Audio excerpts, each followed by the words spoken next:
BCB স্বায়ত্তশাসিত, সেখানে হাত দেবে না সরকার। প্রথম দিন অফিসে এসে জানালেন যুব ও ক্রীড়া উপদেষ্টা আসিফ মাহমুদ। বললেন, নারী টি-20 বিশ্বকাপ আয়োজনের সব ব্যবস্থা নেবে সরকার। পাকিস্তান সফর সামনে রেখে আজ বাংলাদেশ দল ঘোষণা। 5 দিন এগিয়ে সোমবার লাহোর যাবে শান্ত বাহিনী। পরিবর্তিত পরিস্থিতিতে সাকিবের দলে থাকা নিয়ে ধোঁয়াশা। কাজী সালাউদ্দিনের পদত্যাগ দাবিতে উত্তাল ফুটবল পাড়া। আজও সমর্থক গোষ্ঠীর প্রতিবাদ কর্মসূচি। বৃহত্তর স্বার্থে নিয়ম মেনে সময় দিতে রাজি বর্তমান ও সাবেক ফুটবলাররা। এবং রাতে পর্দা নামছে প্যারিস অলিম্পিকের। জমকালো উদ্বোধনীর পর এবার রেকর্ড করা সমাপনের প্রস্তুতি। চমক উপহার দেবেন হলিউড তারকা টম ক্রুজ। উচ্ছ্বসিত পর্যটকরা।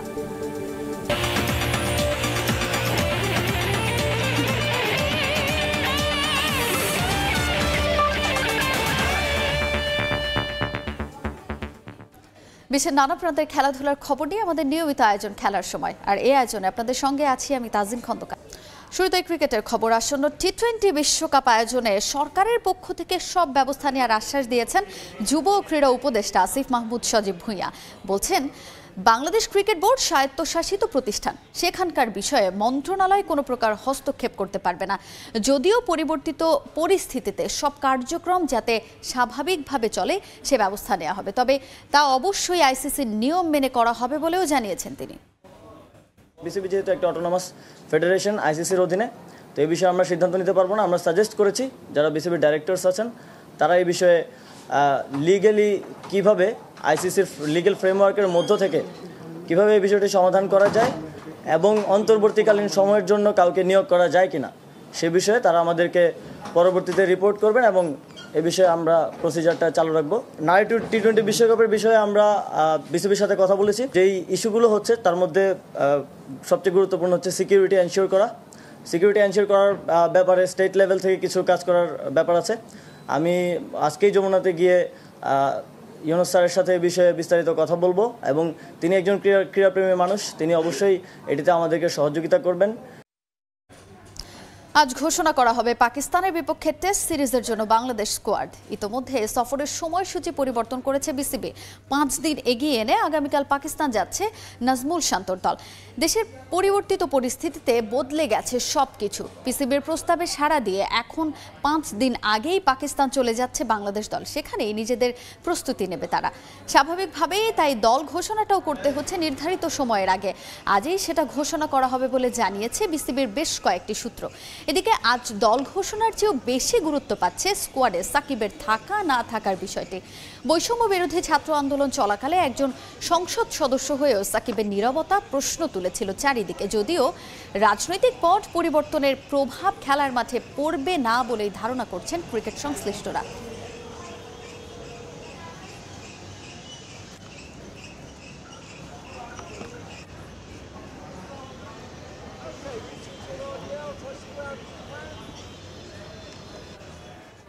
বদলে যাওয়া অদম্য বাংলাদেশে অন্য অনেক সেক্টরের মতো ক্রিকেট বোর্ডেও পরিবর্তন চান নাজমুল আবেদিন ফাহিম।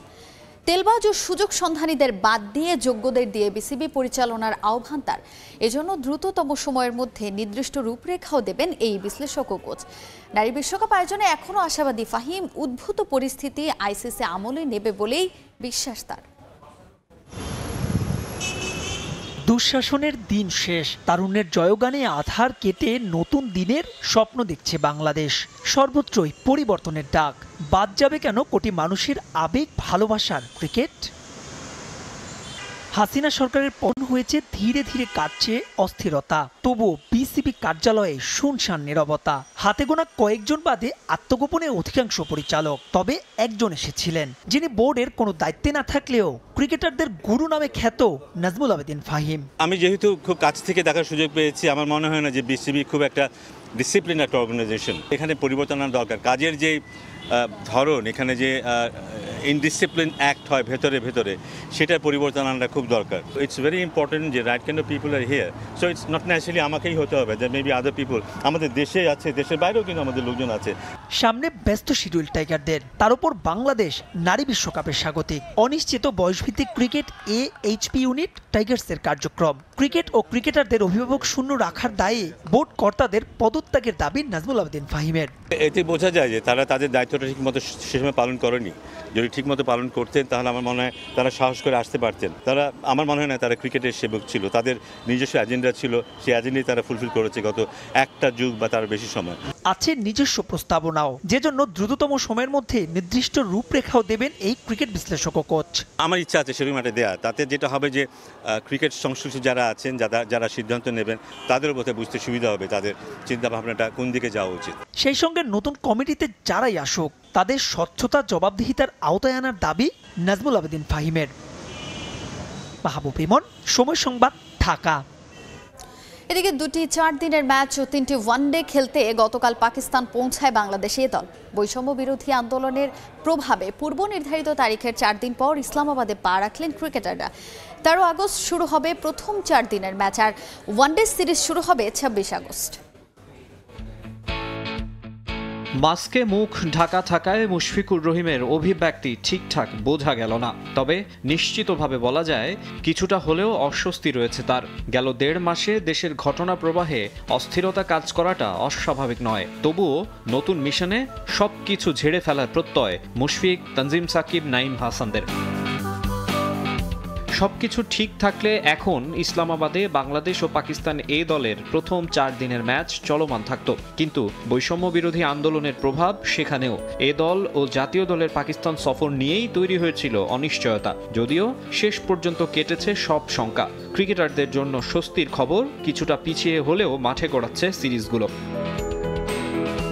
লঙ্গার ফরম্যাটের 2 ম্যাচ আর 3 ওয়ানডে খেলতে পাকিস্তানে পৌঁছে গেছে বাংলাদেশ এ দল। 10 আগস্ট শুরু হওয়ার কথা ছিল এ দলের প্রথম 4 দিনের ম্যাচ, সেটা শুরু হবে 13 আগস্ট। দ্বিতীয়টি শুরু হবে 30 আগস্ট, আর ওয়ানডে সিরিজ মাঠে গড়াবে 26 তারিখ। 30 তারিখে শেষ হবে এ টিমের পাকিস্তান ট্যুর। এরই মাঝে 21 আগস্ট পাকিস্তানেই শুরু হবে জাতীয় দলের টেস্ট সিরিজ। 2 ম্যাচের ওই সিরিজ খেলবেন এমন বেশ কয়েকজন আছেন এ দলেও। মুশফিকুর রহিম, মুমিনুল হক, মাহমুদুল হাসান জয়, জাকির হাসান, নাইম হাসানরা আছেন প্রথম 4 দিনের ম্যাচের স্কোয়াডে। এই মুহূর্তে হোম অফ ক্রিকেটে আছেন রিপোর্টার সাব্বির মিথুন, সরাসরি চলে যাচ্ছি তার কাছে। মিথুন, রাজনৈতিক অস্থিরতা, সেই অস্থিরতার প্রভাব কিন্তু ক্রিকেটেও পড়েছে, এবং যাতে সবচেয়ে বেশি ভুক্তভোগী এখন যদি আমি বলি বাংলাদেশ জাতীয় ক্রিকেট দল। পাকিস্তান সিরিজ আগে থেকেই নিশ্চিত ছিল, সেই সিরিজকে সামনে রেখে নির্ধারিত যে ক্যাম্প শুরু হওয়ার কথা ছিল সেই ক্যাম্প কিন্তু নির্ধারিত সময়ে শুরু হতে পারেনি, যার প্রভাবে বাংলাদেশ দল নির্ধারিত তারিখের 5 দিন আগে পাকিস্তান উড়াল দিতে যাচ্ছে, যা কিনা আগামীকাল রাতে কোনো একটা সময় বাংলাদেশ জাতীয় দলের মূল স্কোয়াডের যে সদস্যরা রয়েছে তারা কিন্তু উড়াল দেবে। তার আগে আজ 11 তারিখে বাংলাদেশ জাতীয় দলের যে 2 টেস্টের যে পাকিস্তানের টেস্ট সিরিজ রয়েছে সেই সিরিজকে সামনে রেখে দল ঘোষণার কথা রয়েছে, এবং সেই দল ঘোষণা আমরা যতটুকু জানতে পেরেছি বিকেল 4টার আগেই হয়ে যাবে, যেখানে আসলে খুব বেশি প্রত্যাশিত ভাবেই যে দলটা দেওয়ার কথা ছিল তাই থাকবে বলে ধারণা করা হচ্ছে। তবে সাকিব আল হাসানকে নিয়ে যে আলোচনা হচ্ছে, অর্থাৎ সাকিব আল হাসান যিনি কিনা সাবেক সাংসদ, সেই সাকিব আল হাসান এই পাকিস্তান সিরিজে খেলবেন কিনা তা নিয়ে কিন্তু বিসিবি থেকে ইতিবাচকভাবে সাড়া দেওয়া হলেও সাকিব আল হাসানের পক্ষ থেকে এখন পর্যন্ত কিছু জানা যায়নি। তিনি কানাডার গ্লোবাল টি-20 লিগে তার দল গতকালকে তার বিদায় নিশ্চিত হয়েছে। তার সতীর্থ শরীফুল ইসলাম, যারা কিনা একই দলে খেলেছে, সেই শরীফুল ইসলাম ঢাকায় আজ ফিরে আসবেন, তবে সাকিব আল হাসান কিন্তু ঢাকায় ফিরছেন না, তা নিশ্চিতভাবে বলা যাচ্ছে। এখন সাকিব আল হাসান কানাডা থেকে পাকিস্তানের সরাসরি দলের সঙ্গে যোগ দেবেন কিনা, কিংবা সাকিব আল হাসান বাংলাদেশের এই পাকিস্তান টেস্ট সিরিজে দলের অন্তর্ভুক্ত হবে কিনা সেটা কিন্তু আসলে বড় প্রশ্ন, এবং সেই প্রশ্নের উত্তর মিলতে পারে আজ বিসিবির তরফ থেকে যখন অফিসিয়ালি বাংলাদেশ দলের স্কোয়াডটা ঘোষণা করা হবে। এরই মধ্যে বাংলাদেশ এ দলের একটা বহর পাকিস্তান সফর করেছে, যেখানে মুশফিক, মুমিনুদ্দের মতন সিনিয়র ক্রিকেটার রয়েছেন, এবং 4 দিনের যে 2টি ম্যাচ খেলা হবে সেখানে সেই 4 দিনের ম্যাচগুলোতে তারা নিজেদেরকে ঝালিয়ে নেবেন। এরপরই আসলে যে 2 টেস্ট রয়েছে ওয়ার্ল্ড টেস্ট চ্যাম্পিয়নশিপের অংশ হিসেবে, সেই টেস্ট চ্যাম্পিয়নশিপে তাদেরকে নিয়েই আসলে দল ঘোষণা করা হবে। তারা হয়তো দ্বিতীয় ওয়ার্ম আপ ম্যাচে খেলবেন না, তবে বাংলাদেশ দল যেন একটা পূর্ণ প্রস্তুতি নিতে পারে এজন্যই আসলে বাংলাদেশ এ দলের এই সফরটা শেষ মুহূর্তে অন্তর্ভুক্ত করা হয়েছে। এবং বাংলাদেশ দলের যে 17 তারিখ যাওয়ার কথা ছিল, অর্থাৎ 21 তারিখে যে টেস্ট শুরু হবে তার আগে যে 17 তারিখ যাওয়ার কথা ছিল, বাংলাদেশের পরিস্থিতি বিবেচনায় সেই সফর আগেই এগিয়ে আনা হয়েছে। পাকিস্তান ক্রিকেট বোর্ডও জানিয়েছে তাদেরকে। এবারে জানাবো প্যারিস অলিম্পিকের খবর। রেকর্ড গড়ার হাতছানি নিয়ে সমাপনী অনুষ্ঠান আয়োজন করতে যাচ্ছে প্যারিস। হলিউড তারকা টম ক্রুজ সহ থাকবে বিশ্বের নামকরা সেলিব্রিটিদের পারফরম্যান্স। পদকের লড়াই এবং সার্বিক ব্যবস্থাপনা এবারের আসরকে অন্যতম সেরা দাবি করছেন ভক্তরা। প্যারিসের স্টাদে দে ফ্রান্সে জমকালো এই আনুষ্ঠানিকতা শুরু হবে রাত 1টায়। প্যারিস থেকে আরও জানাচ্ছেন সহকর্মী এস এম ইকবাল। মাটি ফুঁড়ে মশাল হাতে উঠে আসছেন টম ক্রুজ। প্যারিস থেকে আলোক শিখা নিয়ে তিনি উড়ে গেলেন লস অ্যাঞ্জেলেসের পথে। উপরের কথাগুলো মিশন ইম্পসিবল মুভি সিরিজের কোনো অংশ ভেবে ভুল করবেন না, বরং স্টাদে দে ফ্রান্সে এমন দৃশ্যায়নের মধ্য দিয়েই সমাপ্তি ঘটতে চলেছে প্যারিস অলিম্পিকের। প্রখ্যাত French artistic director Thomas Jolly Paris অলিম্পিকের সমাপনীতেও যে মুনশিয়ানা দেখাবেন সেটা প্রত্যাশিত। তবে প্যারিস চমক উপহার দেবে, তাই কঠোর গোপনীয়তা। এমনকি টম ক্রুজের অংশগ্রহণ নিয়ে যে তুমুল আলোচনা, সেটাও রিউমার বলেই প্রচার করা হচ্ছে। বিভিন্ন সূত্র বলছে ক্লোজিং আকর্ষণীয় করতে পরিকল্পনার কোনো কমতি নেই ফ্রান্সের। বিশ্বের বিভিন্ন দেশ থেকে আমন্ত্রণ জানানো হয়েছে নামি দামি সব তারকাদের। তাদের পারফরমেন্স কেমন হবে তা নিয়ে রাখঢাক চললেও জলি এরই মধ্যে ঘোষণা দিয়েছেন প্যারিস অলিম্পিকের ক্লোজিং রেকর্ড হিসেবে থেকে যাবে ইতিহাসের পাতায়। আমার বিশ্বাস এটা অসাধারণ হবে। টম ক্রুজ আসছে, আমি ওর অপেক্ষায় উদ্গ্রীব হয়ে আছি। যদিও অনেকে বলছে গুঞ্জন, কেন ওরা কিছু প্রকাশ করছে না বুঝতে পারছি না। ওপেনিং এ আমরা দেখেছি ফ্রান্স কি করতে পারে, এবার সেটাকে ছাড়িয়ে যাবার পালা। আমার মনে হয় বৃষ্টি এবার আর ঝামেলা তৈরি করবে না। এই অলিম্পিক আমাদের জন্য ইতিহাস হয়ে থাকবে। আমাদের অ্যাথলিটরা দুর্দান্ত পারফর্ম করেছে, ওপেনিং এ বাজিমাত করেছি, এবার ক্লোজিং এর পালা। সত্যি আমি ভীষণ এক্সাইটেড। ক্লোজিং সেরিমনিতে অ্যাথলিটদের পার্টিসিপেশন থাকছে বড় আকারে। ফ্ল্যাগ হ্যান্ডওভার থেকে শুরু করে আছে মনোমুগ্ধকর ডিসপ্লে। প্যারিসে কাজ করা ৪৫,০০০ স্বেচ্ছাসেবীরাও স্থান পেয়েছেন জলির পরিকল্পনায়। সব মিলিয়ে নান্দনিক কিছুর অপেক্ষায় চোখ পাতবেন বিশ্বের লাখো কোটি ক্রীড়াপ্রেমী।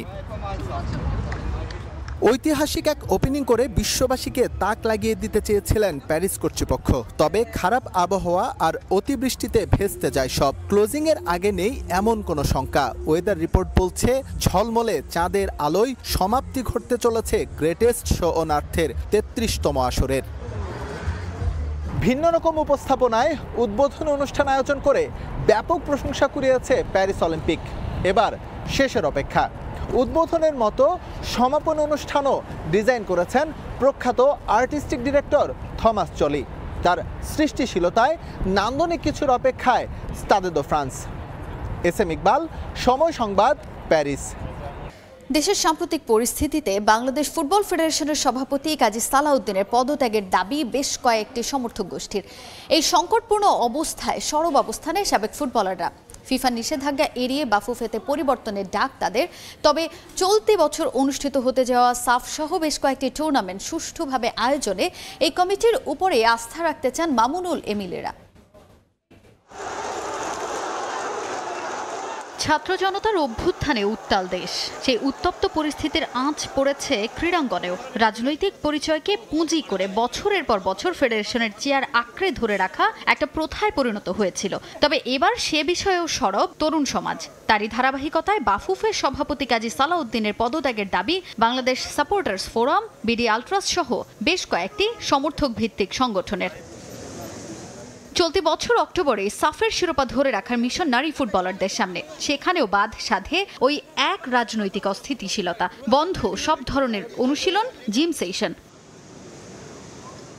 তবে সেই থমথমে অবস্থা থেকে উত্তরণে সোচ্চার সাবেক ফুটবলাররা। ফিফা নিষেধাজ্ঞা এড়িয়ে দুর্নীতিগ্রস্ত কমিটির পরিবর্তনের ডাক সাবেক ফুটবলারদের। আগামী ২৬ অক্টোবর বাফুফের নির্বাচনের দিন তারিখ নির্ধারণ করায় দায়িত্বে থাকা কমিটির অধীনে গুরুত্বপূর্ণ টুর্নামেন্টগুলো সম্পন্ন করার দাবি মামুনুল এমিলিদের। আমরা অবশ্যই এই কমিটির অপারেশন চাই, বাট এটা হবে হলো নিয়মতান্ত্রিকভাবে।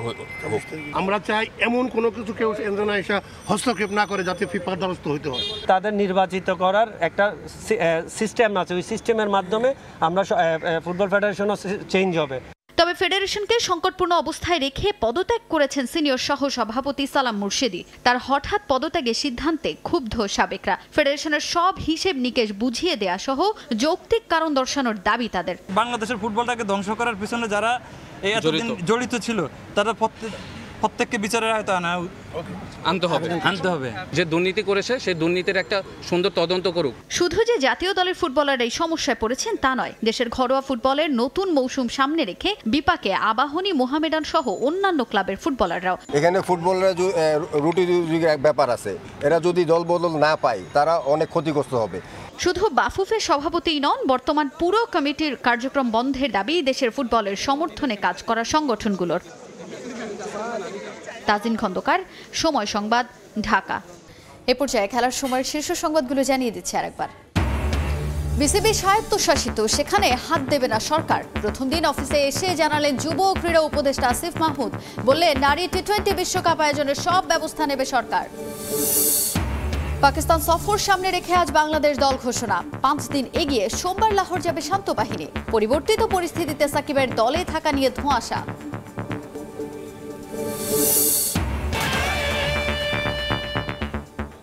এই ছিল খেলার সময়ের এখনকার আয়োজন। এরপর থাকছে দুপুরের সময়, সঙ্গে থাকুন সময়ের।